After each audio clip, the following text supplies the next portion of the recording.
함께 은혜를 나누겠습니다. 러시아 사람으로 세계적인 핵권위가인 보리스 도첸코라고 하는 사람이 있습니다. 그는 자라면서 무신론자가 되었고 공산주의 사상을 신봉하는 사람이 되었습니다. 그런데 그가 입학 전에 할아버지 집에 갔다가 우연히 창고에서 오래된 책 한 권을 발견했습니다. 우리 주 예수 그리스도의 복음이라는 표지도 없는 낡은 책을 호기심으로 읽기 시작했던 것입니다. 세계적인 물리학자였던 그는 이 낡은 책을, 성경책을 읽으면서 하나님을 만나고 예수 그리스도를 의지하게 되고 변화를 받게 됩니다. 그리고 그는 이렇게 고백을 했습니다. 내게는 예수 그리스도가 내 직업, 내 조국, 내 가족보다 더 소중한 분이 되었습니다. 그가 고백하는 것은 이제 예수 그리스도를 만남으로 인하여서 나는 복음으로 살겠다라는 그런 고백이었다라고 하는 것입니다. 사랑하는 여러분, 오늘 우리가 무엇으로 살아야 되겠습니까? 복음으로 살아야 될 줄로 믿습니다. 우리가 세상을 살아가면서 물질도 아니고 명예도 아니고 오직 예수 그리스도의 복음으로 사는 자에게 하나님의 놀라운 은혜가 임할 줄로 믿습니다.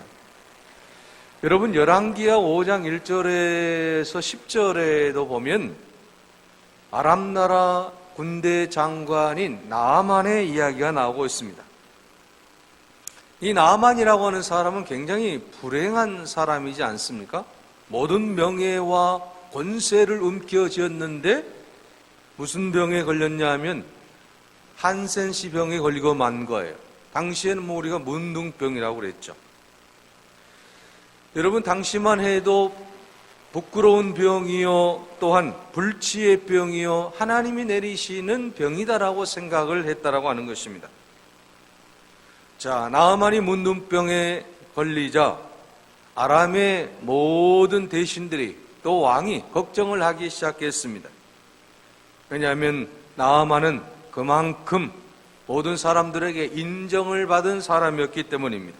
장군으로서 한 나라를 지켜나가는 그러한 위대한 사람이었기 때문에 모두가 존경하는 인물이었다라고 하는 것입니다. 자, 그런데 지금 문제가 생겼습니다.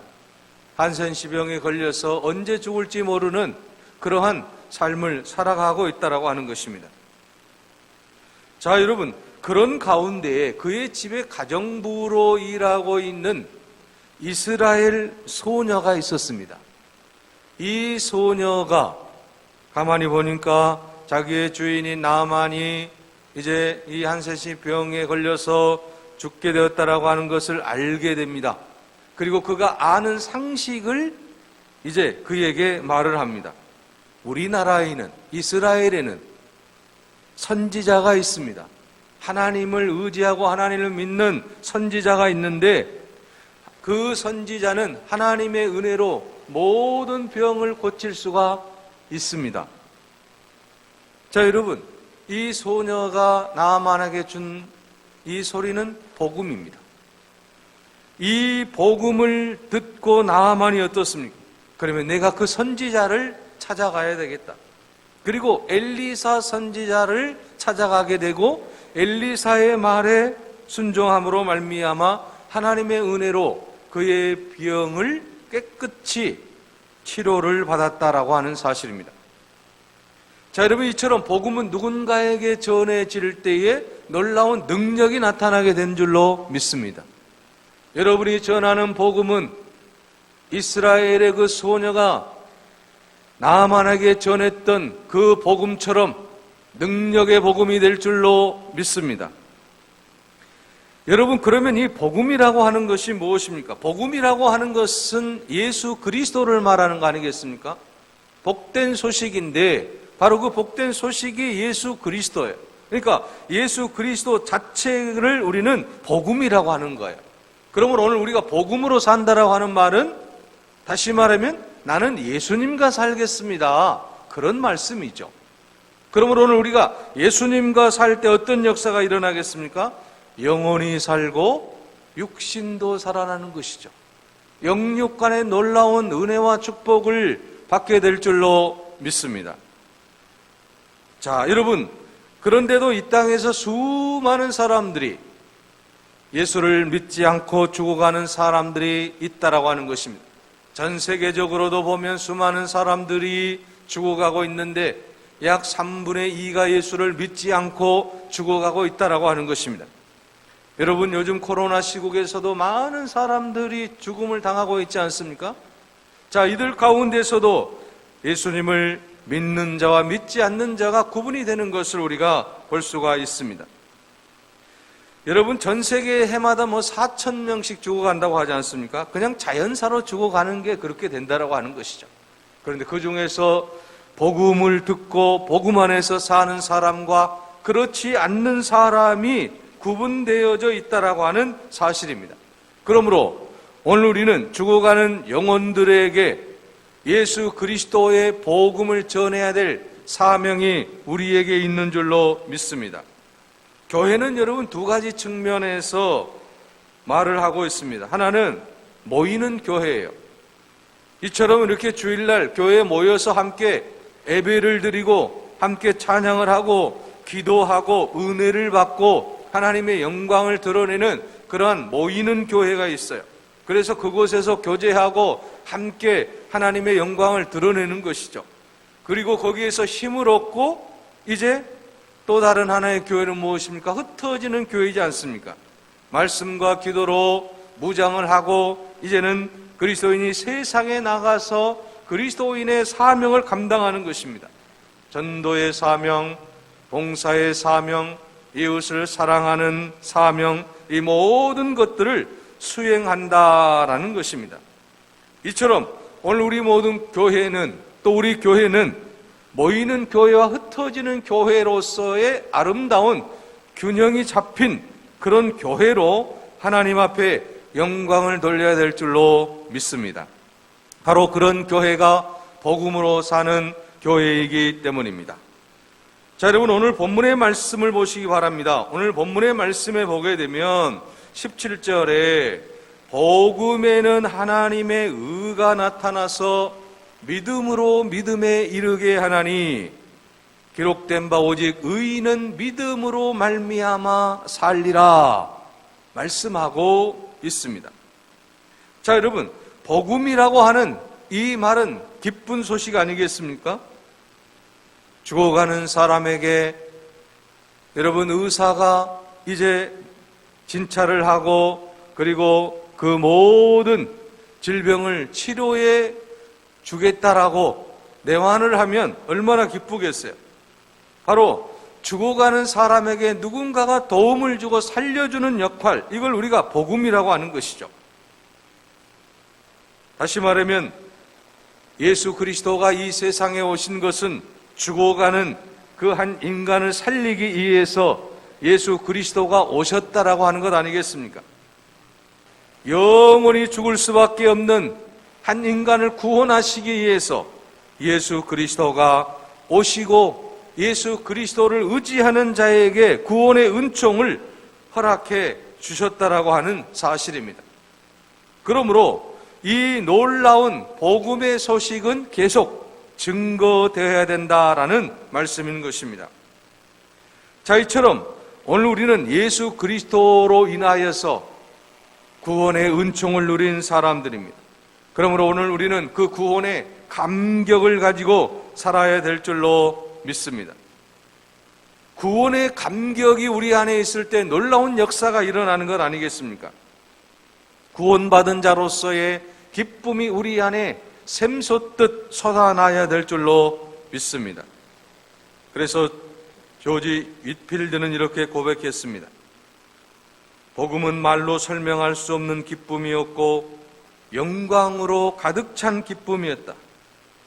그 기쁨은 마치 홍수처럼 강둑을 넘어 범람을 했다라고 고백하고 있습니다. 홍수처럼 강둑을 넘어서 범람한 것처럼 그 구원의 감격이 내 안에도 계속해서 넘쳐나야 될 줄로 믿습니다. 내가 예수 믿고 구원받고 하나님의 자녀가 되고 영생 복락을 누렸다. 이제는 그 기쁨이야말로 이 세상의 그 어떤 기쁨과도 바꿀 수 없는 놀라운 하나님의 은혜다라고 하는 사실을 우리가 늘 기억하며 사는 귀한 삶이 되어야 될 줄로 믿습니다. 자, 여러분, 이 복음의 놀라운 은혜를 깨달은 바울이 여러분 어떤 삶을 살았습니까? 구원의 그 감격 속에서 주의 복음을 전하는 일에 일평생 헌신하는 것을 볼 수가 있어요. 구원의 감격에 빠진 이 사도 바울의 우리는 삶을 통해서 우리의 삶을 되돌아볼 수 있기를 바랍니다. 바울은 여러분 로마 교회 성도들에게 나누어 준 그 귀한 복음이 얼마나 중요한가를 보여주고 있습니다. 로마서 1장 11절에나 로마서 1장 12절에 잘 나타나고 있습니다. 신령한 은사를 너희에게 나눠주며, 이 신령한 은사라고 하는 게 복음이라고 하는 거 아니겠습니까? 내가 너희 보기를 심히 원하는 것은 무슨 신령한 은사를 너희에게 나눠주어 너희를 견고케 함이니 이는 곧 내가 너희 가운데서 너희와 나의 믿음을 인하여 피차 아니함을 얻으려 함이로다. 복음으로 말미암아서 하나님의 영광을 드러내고 또 믿음을 인하여 피차 아니함을 얻게 한다라고 말씀하고 있습니다. 로마 교회의 복음을 전하기 위해서 사도 바울이 얼마나 노력했던 것을 우리가 오늘 로마서 1장에서 잘 나타나고 있다라고 하는 것이죠. 또 여러분 3년 동안 목회한 에베소 교회를 위해 또 복음을 전했던 것을 우리가 볼 수가 있습니다. 에베소 교회, 에베소 지역을 위한 사도 바울의 그 아름다운 마음이 에베소서 1장 17절에 나오고 있습니다. 우리 주 예수 그리스도의 하나님 영광의 아버지께서 지혜와 계시의 정신을 너희에게 주사 하나님을 알게 하시고, 에베소 1장 19절에는 18절에는 너희 마음의 눈을 밝히사 그의 부르심의 소망이 무엇이며 성도 안에서 그 기업과 영광의 풍성이 무엇이며 그 힘의 강력으로 역사하심을 따라 믿는 우리에게 베푸신 능력의 지극히 크심이 어떠한 것을 너희로 알게 하시기를 원하노라. 에베소 교회, 에베소 지역의 모든 사람들이 예수 그리스도를 믿고 복음으로 살기를 간절히 바라는 그의 마음을 우리가 읽을 수가 있습니다. 또 1년 반 동안 목회한 고린도 교회, 그가 전한 모든 것은 결국 복음이었다라고 하는 것입니다. 고린도전서 2장 2절에 보면 내가 너희 중에서 예수 그리스도와 그의 십자가에 못 박힌 것 외에는 아무것도 알지 아니하기로 작정하였음이라 고백하고 있습니다. 한마디로 바울은 복음이 그의 삶의 전부였다라고 하는 것이죠. 로마 교회가 복음을 들어야 했던 것과 마찬가지로 이제 복음이 세상 모든 백성들에게 증거되기를 원했다라고 하는 것입니다. 그래서 사도 바울은 로마 교회뿐만 아니라 여러분 에베소 교회라든지 또는 이제 고린도 교회라든지 우리가 신약에 나오는 모든 교회들, 그가 1차, 2차, 3차 전도 여행을 하면서 전했던 그 복음이 바로 무엇입니까? 바로 예수 그리스도 아니겠습니까? 여러분 예수 그리스도와 함께 사시기를 바랍니다. 예수 그리스도를 의지하면 놀라운 역사가 일어납니다. 구원을 받습니다. 하나님의 축복을 누리게 됩니다. 그래서 사도 바울은 어떠한 상황 속에서라도 복음을 전하기 위해서 그의 모든 일평생을 살았다라고 하는 사실을 우리가 알 수가 있습니다. 왜 그렇습니까? 바로 복음은 사도 바울에게 있어서 생명과 같았기 때문인 것입니다. 자, 여러분 16절 말씀을 보십시오. 내가 복음을 부끄러워하지 아니하노니 이 복음은 모든 믿는 자에게 구원을 주시는 하나님의 능력이 되기 때문이다라고 말하고 있습니다. 유대인에게도 헬라인에게도 이방인에게도 바로 내가 부끄러워하지 아니하노라. 그것은 바로 모든 믿는 자에게 구원을 주시는 하나님의 능력이 그곳에 있기 때문에 그는 어디에서든지 주의 복음을 전한다라고 고백하고 있는 것을 볼 수가 있습니다. 그래서 여러분 15절 말씀에 보게 되면 로마에 있는 너희에게도 복음 전하기를 원하노라. 이처럼 사도 바울은 계속해서 복음을 전하는 일에 앞장섰던 것을 우리가 보게 되는 것입니다. 그러므로 사랑하는 여러분, 이 복음을 우리가 늘 우리 가슴에 품고 이 복음을 늘 전할 수 있는 능력 있는 그리스도인들이 되시기를 바랍니다. 여러분, 로마 도미티안 황제 때에 안디옥 교회의 감독인 이그나티우스라고 하는 성자가 있습니다. 이 이그나티우스는 짐승에 물려서 이제 몸이 찢기면서 순교를 당한 사람인데, 그는 로마로 잡혀가면서 소아시아에 있는 여러 교회와 서마나 교회의 동역자인 친구 폴리갑에게 이런 편지를 보냈습니다. 그대들은 나를 위하여 타협하지 말라. 내가 놓이기를 바라지 말라. 나는 한 알의 밀알이 되고 짐승의 이빨의 가루가 되어 하나님의 깨끗한 빵이 되기를 원하노라. 그리스도를 위하여 형벌 당하기를 원하노라. 그리스도를 소유할 수 있다면 십자가에서 짐승의 이빨에 뼈가 가루가 되고 손과 발이 잘리더라도 결코 두려워하지 않겠다. 나에게는 오직 그리스도가 있을 뿐이다 라고 말을 했습니다. 자, 여러분, 이그나티우스는 두려움이 없이 죽음을 맞이했다라고 하는 것이죠.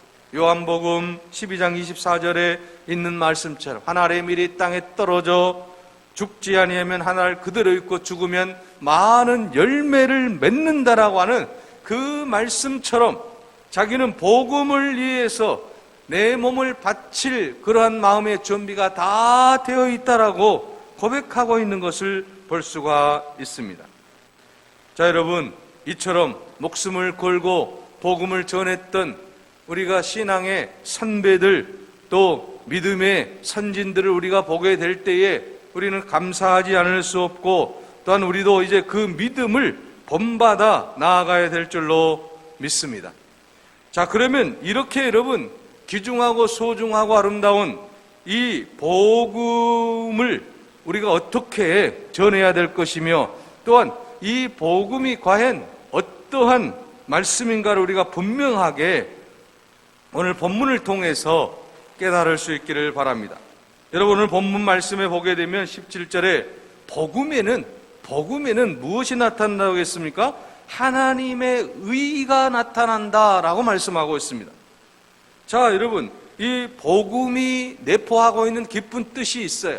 그러니까 복음에는 하나님의 의가 나타난다. 이 하나님의 의는 무엇입니까? 바로 그리스도를 말하는 거 아니겠습니까? 예수 그리스도를 말하고 있습니다. 다시 말하면 예수 그리스도 안에서 오늘 우리 모든 그리스도인들이 의롭다라고 인정함을 받게 되었다라고 하는 것이죠. 무엇 때문에? 복음 때문에. 복음 때문에. 예수 그리스도 때문에 하나님의 의가 이 복음 안에 나타나는 거예요. 그러니까 여러분, 우리가 의로운 게 아니라고 하는 것이죠. 오늘 우리는 죄인인데, 죄인으로 영원히 죽을 수밖에 없는데, 바로 예수 그리스도께서 십자가에 달려 죽으심으로 말미암아 오늘 우리를 죄인이 아닌 의인으로 인정해 주셨다라고 하는 것이죠. 이게 바로 칭의 사상이지 않겠습니까? 그래서 하나님께서는 예수 그리스도를 통해서 죄인인 우리를 죄인 취급하지 아니하시고 의인처럼 사랑하시고 또한 의인처럼 대하신다라고 하는 것입니다. 그러므로 여러분이 복음은 놀라운 것이지 않겠습니까? 복음이 아니면 우리는 예수 그리스도의 은혜를 받을 수도 없고, 오늘 본문의 말씀처럼 하나님께서 우리를 의롭다라고 인정할 수도 없다라고 하는 거죠. 왜 그렇습니까? 우리는 원래 죄인이기 때문에 죽을 수밖에 없죠. 죄의 싹은 사망이지 않습니까? 그런데 복음을 통해서 하나님의 의가 나타난 거예요. 예수 그리스도의 십자가를 통한 그 하나님의 의가 우리 가운데 나타나게 되었다라고 하는 사실입니다. 그래서 이 하나님의 의가 구체적으로 나타나는 것이 바로 십자가를 통해 나타났다라고 하는 것이죠. 십자가의 그 은혜를 통해서 오늘 우리가 이제는 의롭다라고 인정함을 받았기 때문에 그 놀라운 은혜를 생각할 때에 감사하지 않을 수 없다라는 말씀인 것입니다. 그래서 로마서 3장 21절에서 22절에 보게 되면 이제 율법에 하나님의 한 의가 나타났으니 율법과 선지자들에게 증거를 받은 것이라 곧 예수 그리스도를 믿음으로 말미암아 모든 믿는 자에게 미치는 하나님의 은이 차별이 없느니라고 말씀하고 있습니다. 믿는 자에게 미치는 하나님의 의예요. 십자가를 통한 그 십자가의 은혜를 통한 하나님의 의가 복음을 통해서 우리 가운데 나타나게 됐다라고 하는 것이죠.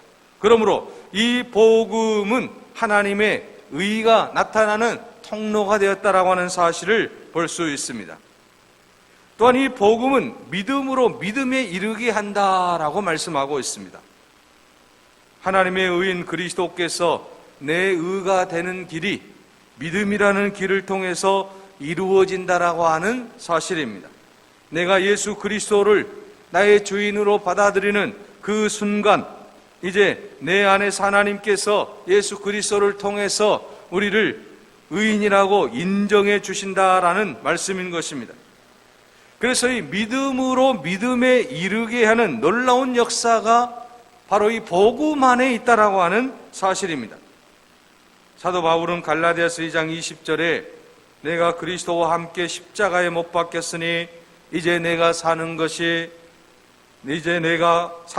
내가 사는 것이 아니요 내 안에 그리스도가 사신 것이라. 내가 육체 가운데 사는 것은 나를 사랑하사 자기를 버리신 하나님의 아들을 믿는 믿음 가운데 사는 것이다 라고 말씀하고 있습니다. 믿음은 자신을 깨뜨리는 것부터서 시작이 된다라고 하는 사실입니다. 자신의 불완전한 이성과 지식, 안악한 고집과 교만, 광만을 제일로 여기는 그러한 마음들을 다 변화시켜야 된다라고 하는 것입니다. 그래서 오늘 우리는 이 믿음 안에서 살아간다라고 하는 것은 바로 오직 예수 그리스도만을 바라보고 예수 그리스도를 우리가 의지하고 살아가는 삶을 말씀하고 있습니다. 그래서 믿음의 핵심은 무엇입니까? 예수 그리스도를 영접하고 내가 주님 말씀대로 살겠습니다라고 하는 고백이 거기에 내포되어져 있다라고 하는 것입니다. 예수님을 우리가 구주로 믿고 예수님을 받아들이고 이제는 주님 안에서 살겠습니다. 주님 말씀 가운데 거하겠습니다. 이것이 바로 믿음의 핵심이라고 하는 사실인 것입니다. 그러므로 이 믿음을 통해서 우리가 믿음에 이르게 된다라고 하는 사실을 본문에서 말씀하고 있습니다. 우리가 예수 그리스도를 믿는 그 믿음을 통해서 이제는 진정한 믿음에 이르게 된다라고 하는 사실을 본문에서 말씀하고 있습니다. 또 여러분 17절 말씀에 보게 되면 오직 의인은 믿음으로 말미암아 살리라고 말씀하고 있습니다. 의인은 어떻게 살아야 되겠습니까? 예수 믿는 사람은 이제 어떻게 살아야 되겠습니까? 주님이 나의 구세주이시고 나를 주님이 사랑하시고 나는 주님 안에서 주님과 함께 살겠습니다. 이제 주님만 따르겠습니다라고 고백하는 사람들은 믿음으로 살아야 된다고 하는 것이죠. 의인은 무엇으로 삽니까? 믿음으로 말미암아 살리라고 말씀하고 있습니다. 하박국 2장 4절에도 오직 의인은 믿음으로 말미암아 살리라고 말씀하고 있습니다. 의롭게 되는 것은 바로 믿음입니다. 또한 이 의인은 믿음으로 산다라고 하는 것입니다. 그리스도의 삶의 능력이 끝까지 믿음이요. 또한 의인은 믿음으로 살아가야 된다라는 말씀인 것입니다. 그래서 오늘 우리의 모든 삶이 이제는 예수 그리스도를 믿음으로 말미암아 우리가 의인이 된 것 아니겠습니까? 오늘 본문의 말씀에 복음에는 하나님의 의가 나타났기 때문에 그 의로 인해서 우리는 이제 의인이 되었는데, 이 의인이 된 사람들은 어떻게 살아야 됩니까? 믿음으로 살리라. 여기서 믿음으로 산다라고 하는 것은 뭐예요? 복음으로 산다는 말씀이죠. 예수님과 함께 산다라고 하는 말씀인 것입니다. 그래서 오늘 우리는 이제는 오직 예수 그리스도 안에서 주님과 함께 살아가야 된다라고 하는 것입니다. 그래서 고린도후서 5장 17절에 그런즉 누구든지 그리스도 안에 있으면 새로운 피조물이라. 이전 것은 지나갔으니 보라 새 것이 되었도다라고 말씀하고 있지 않습니까? 오늘 우리가 누구든지 이 그리스도 안에 있으면 in Christ에 그리스도 안에 있으면 새로운 피조물이 된다라고 하는 것이죠. 예수 그리스도 안에 있으면 복음으로 사는 삶을 살게 되는 거예요. 예수 그리스도 안에 있으면 믿음으로 사는 삶을 사는 거예요.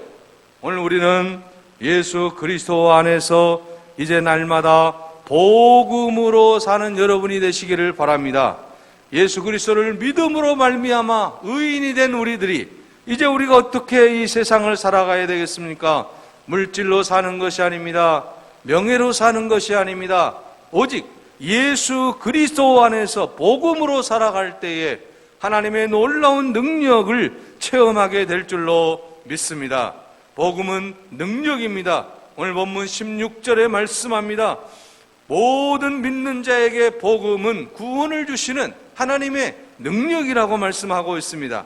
이 능력을 의지하며 이제부터는 우리가 복음으로 예수 그리스도 안에서 날마다 주님께 영광 돌리며 사는 귀한 삶이 되시기를 간절히 바랍니다. 기도하겠습니다. 은혜로우신 아버지